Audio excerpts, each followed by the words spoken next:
আপনি বলেছিলেন যে 6ই ডিসেম্বর আমি বাবরি মসজিদ শিলান্যাস করব। এখনো বলছি করব, কারণ এটা আমি মহান আল্লাহ তাআলা যদি নিশ্চয়ই আমার ইচ্ছাকে পূরণ করবে। আমি 6ই ডিসেম্বর 2025 বেলডাঙ্গায় মির্জাপুর মোড়ে একটা জায়গা মোটামুটি কথা বলে রেখেছি। আমার প্রথমে টার্গেট ছিল যে 6-7 বিঘা জায়গার মধ্যে করব।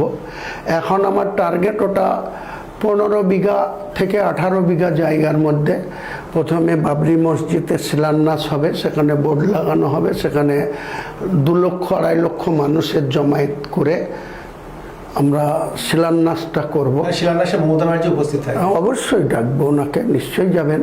তো সেটা করব। পাশাপাশি একটা গরিব মানুষদের ন্যূনতম পয়সায় যাতে সুস্থ চিকিৎসা পরিষেবা পায় তার জন্য একটা 200 বেডের একটা হসপিটাল করব।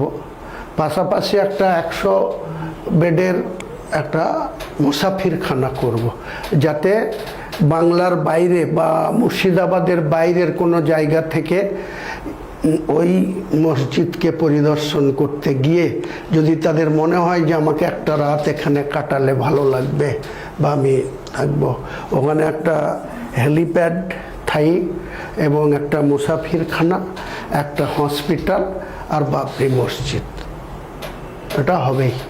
বাবরের উত্তরসূরি হুমায়ুন। হ্যাঁ, এটাই বলতে পারেন।